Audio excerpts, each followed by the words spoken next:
Hello and welcome to the very first Cinnamon and Spice podcast. Today I have a really special guest with me. Her name is Saloni.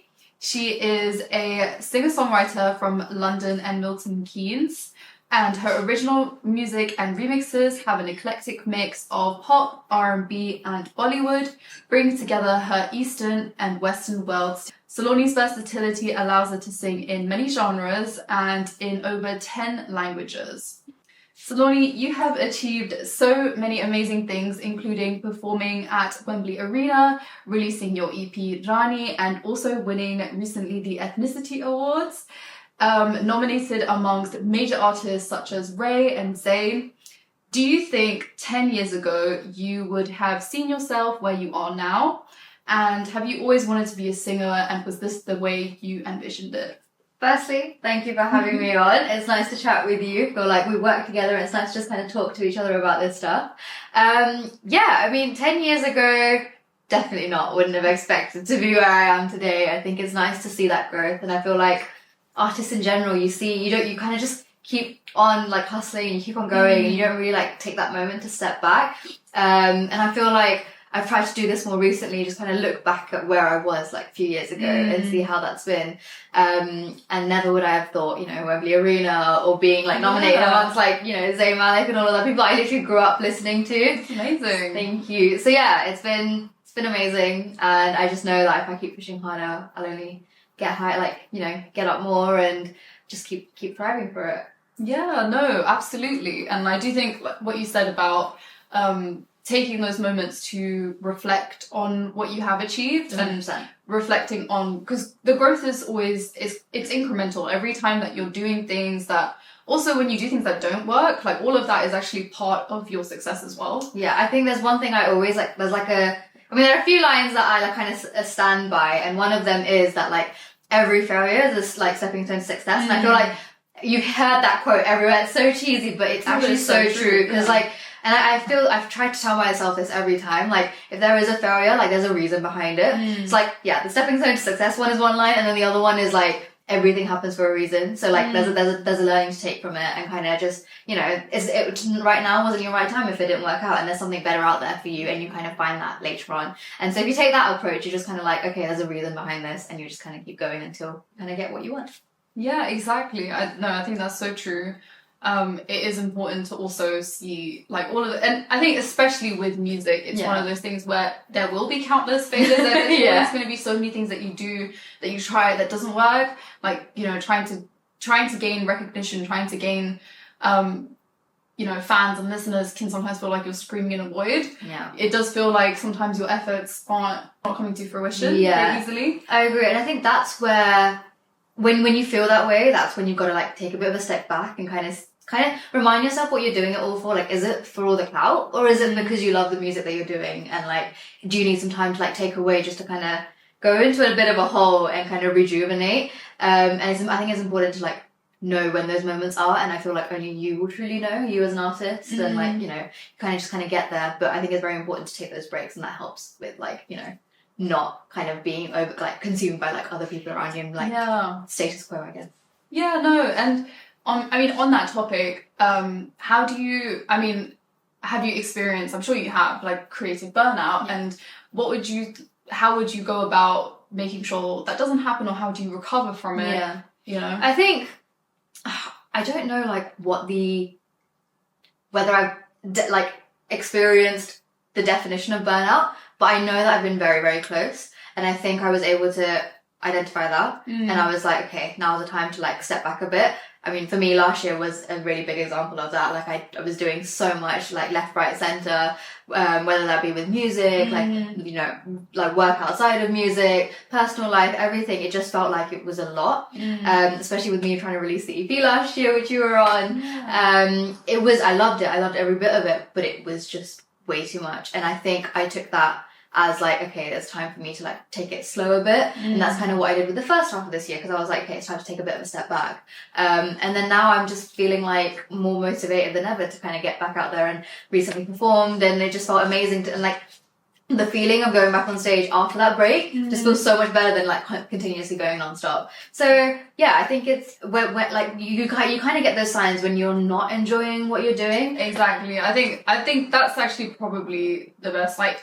I think the biggest sign. Yeah, and I think, you know, to your point about whether, you know, you don't know whether it was the definition of burnout. I think there's different types of burnout. Yeah. It can be like I think there's a burnout that's like actually past where you burnt out. Yeah. Before you burnt out a while ago, but Yeah. you're just like, okay, now I'm like gone way past that point. Yeah. If you get to a point where you feel like I'm actually not enjoying this anymore, that probably is some form of burnout. Exactly.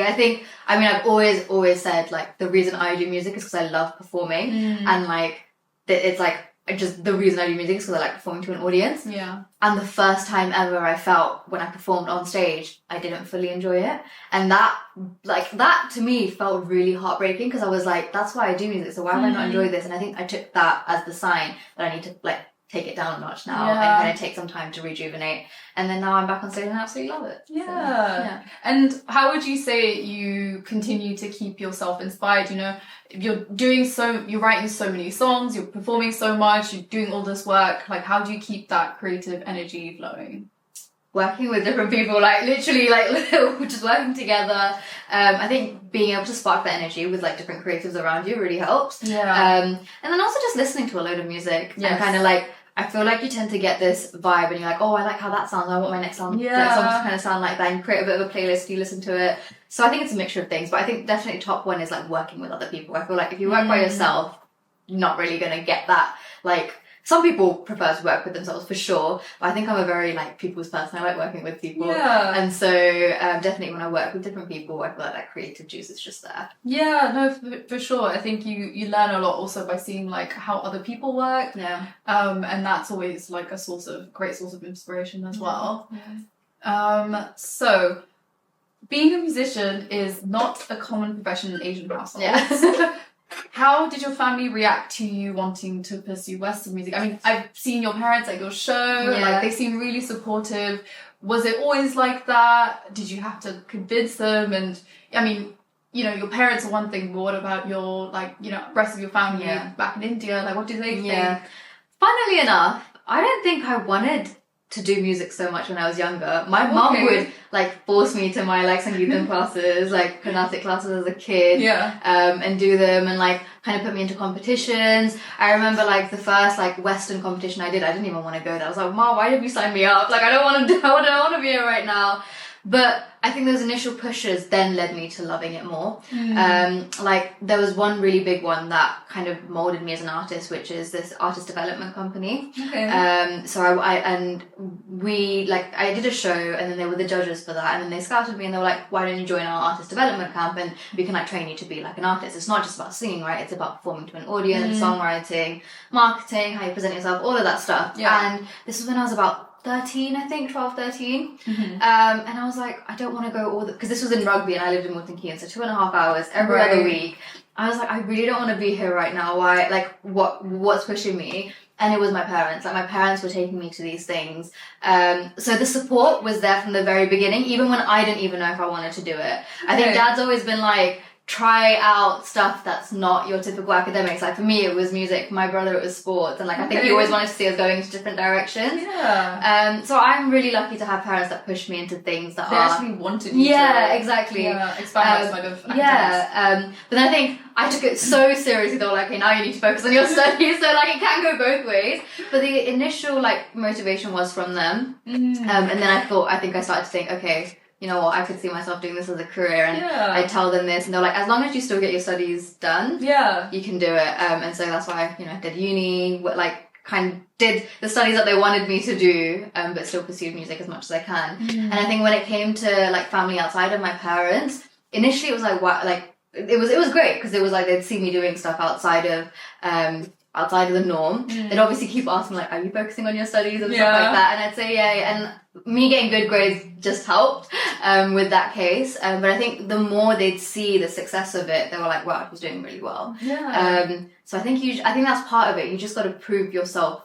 Like if you believe in yourself, just keep going and like prove to everyone, like not to satisfy others, but it's like your work will show your worth, essentially. Yeah, exactly. So, and if it's something that you're genuinely passionate about, something that you have the work ethic for as well, because it's not just about like being talented or being passionate, it's also about being able to put the work in, committing to it. 100%. Then the results will speak for themselves. Yeah, for sure. I feel like a lot of people think you just need the talent and you're fine, but that's really not it. Like, it's just like any other job. You've got to put work behind the scenes than just that one thing. Like, it's like, and especially as an artist, you're not just singing. You're doing so many other things around as an independent artist, and I'm sure you know this. It's not just singing. It's, the marketing. It's the like planning. It's the financial side of stuff, like budgeting, everything. You've got to do yourself when you're independent. So yeah, I mean, I guess it's just like you have to put so many different hats on and just kind of do what you love and kind of do everything else around it as well. Was there anything else that you saw yourself wanting to be as a kid, or did you just kind of not really think about it? You're just like, I don't really want to work this hard to like go this far away and do things. I mean, as a kid, like very young, because my granddad always wanted me to become a doctor. Like, he always wanted a doctor in the family, so I'd always say like, I'm going to be a singing doctor. Like, I don't know why I said that or when, but I did think I was going to go into medicine as a kid. As I went into GCSEs, I was like, no, I don't want to do medicine. And so I took more like business sort of courses. And so I think, but that really helped me with music, because it was like, I could, studying like business help with like the management side of things. It kind of helped me just make business decisions about my music career. So, I mean, what you said about not just singing, that a large part of it is music business. Yeah, 100%. Which, if you don't like it, you need to get someone else to do it for you. Yeah. But a lot of independent artists can't afford to do that, so whether you like it or not, you kind of have to start learning about it. Yeah. But it definitely helps if, you already have some sort of background in it, or you have some sort of idea about it. Your work ethic is phenomenal, and you are so incredibly driven.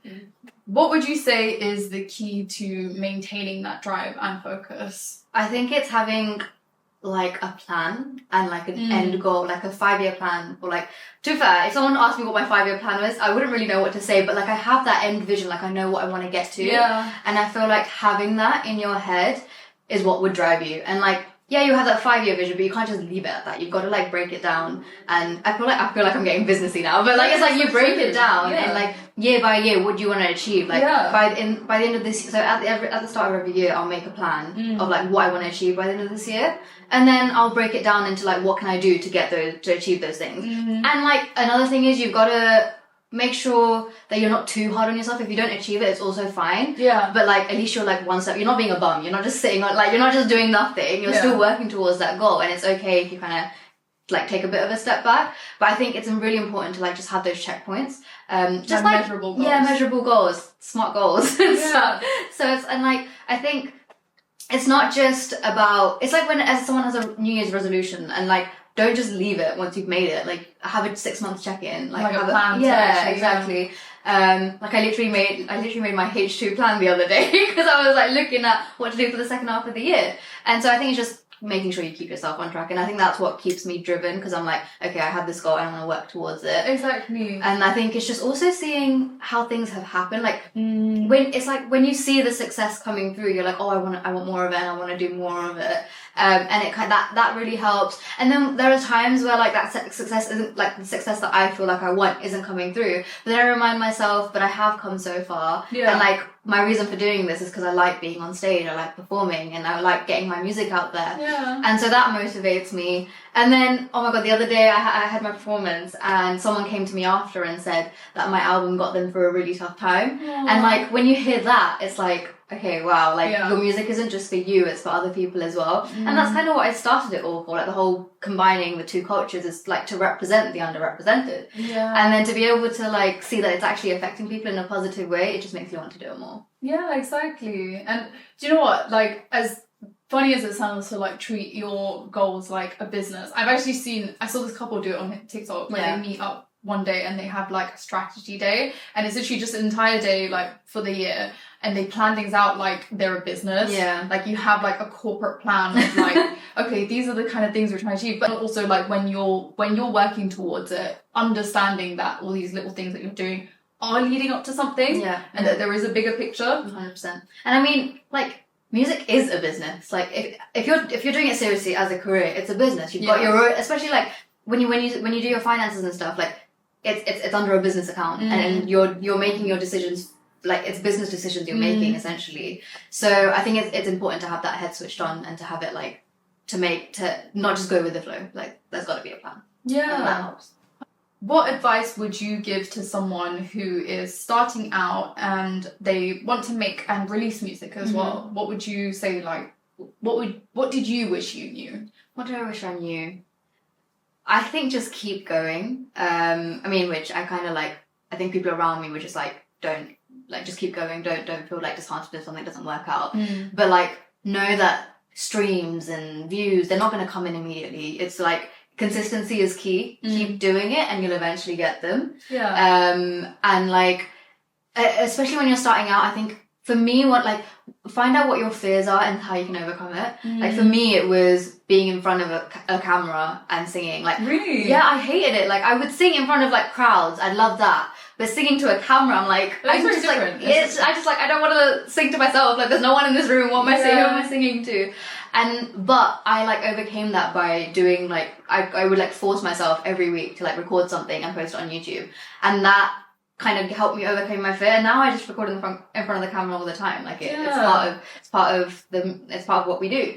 So I think it's like identifying what those points are and trying to overcome them. And again, like one big thing is also like, if there are people that aren't supporting you around you, just like ignore it. And like, if you know that this is what you want to do, you continue and carry on. Because it's really easy to like get influenced by like what other people say, but it's like what truly makes you happy, and then go by that. And so that's one thing I tell myself, because I felt like I used to let people affect me. And I think I slowly overcame that. But that's like one thing I'd say.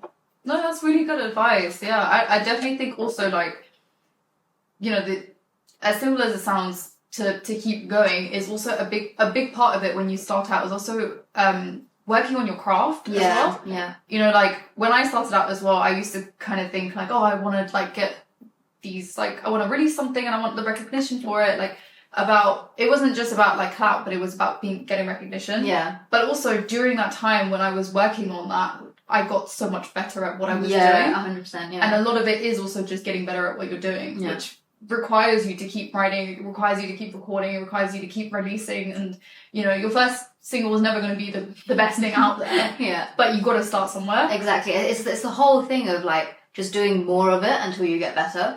Like even with like the camera stuff, like I did more of it and I got better. Even with like songwriting and stuff, it's still not my strongest point, I'd say, but it's something that I've developed on over the years, and I will continue to develop until I get really good. And so it's just like, you know, again, consistency is key. Just keep going until you get to where you want to be. So sometimes what I've experienced is that even though there's some really great initiatives out at the moment with like workshops and you know, like PRS funding and things like that, there's still sometimes I feel in male dominated spaces, like when you go to, you know, a room and it's all male producers around you or male artists, I wouldn't notice otherwise that I'm a woman in music, but it's those moments that you're kind of like, oh, okay.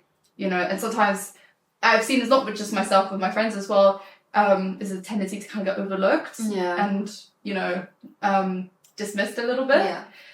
So, like, is that something that you've ever experienced? I think in moments like that, it's like important to be a bit assertive and just kind of like make it clear what you can do. And it sucks to have to prove yourself, because like you shouldn't have to prove yourself. You should just be able to like be expected that you can do X, Y, Z.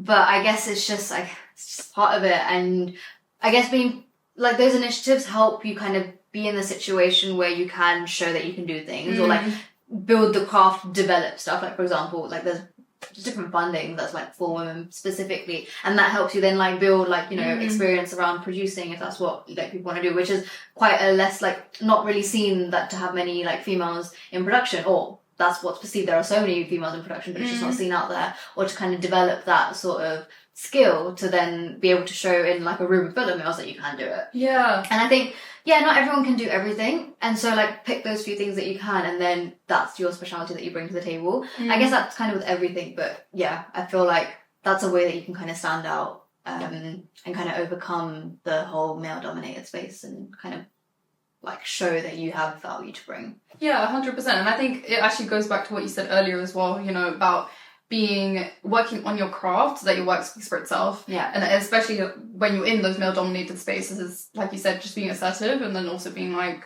because I've had that before. You know, where I'm in a room and like I've kind of felt a little bit like overlooked, but then when it comes to playing my music, then it's like, oh, okay, you know. So you're right. I think it is just about being vocal about what it is that you do. Yeah. And then letting your work speak for itself. Yeah. So just to round things off, you know, in a world where stream counts and views dictate everything, especially as an independent artist, where you're kind of expected to already have those things, how do you define success? One of the biggest things I see, like, in terms of success is just like, how do I feel about the music? Like, am I feeling good about it? Like, before it's even released, before anyone's seen it, like, if I'm proud about a piece, then to me that's a successful song. And like, I'm just like, I really felt this like for the title track of my last EP, Rani, like when the song came out, like I was just like mind blown. I was like, I'm so proud of this piece. And I think like, especially because the kind of music I make is very like women empowerment, like not taking any shit, just like, you know, you're striving for your dreams as a woman, and like kind of goes back to the women in music, like you're like, you know, the whole you can do this stuff. Yeah. And I think it just, the meaning behind that song, the visuals for that song, it just made me truly feel like I'm really proud of this regardless of what anyone thinks. That's like a big part. Like, are you satisfied with what you've done? Yes, yeah. Also, I mean, as much as we wouldn't like for it to happen, views and counts do like contribute to a part of it. But I think it's important, like it's okay to admit that, and I think it's just important to just know that that's not all that it is. Like there's this other stuff that like it's not all about views and counts. Like yes, that can help you measure some part of success because it's numbers, but it's more about how do you feel about it, especially when like I think when I was talking about the person coming up to me and saying that you know, that like my music got them through a hard time, like what was the reason I started music? Because I wanted to be able to represent the underrepresented, be there for people, be like a positive impact. And if someone's come and told me that that's exactly what it's done, to me, that's success. Exactly. So it's like, yeah, I think it's like the purpose that you've started doing what you're doing, like whether that's music, whether that's some other sort of career, and if it's hit that purpose, then that's success to me. Exactly. And, you know, I think it's like being reminded of why you love music and why you're doing it. Yeah, that's definitely, I think, a good way to measure success. Yeah. Well, on that note, thank you so much for joining me today. It's been a pleasure having you. If you haven't already heard our song Fair Share, go stream it. It's out on all streaming platforms, and we are super excited to be very soon sharing some new material, so stay tuned. Yeah, I can't wait for you guys to hear this one, and I think we got so many compliments for our last one, like our voices just melted together, so I can't wait for everyone to hear the next one. Bye-bye. Goodbye.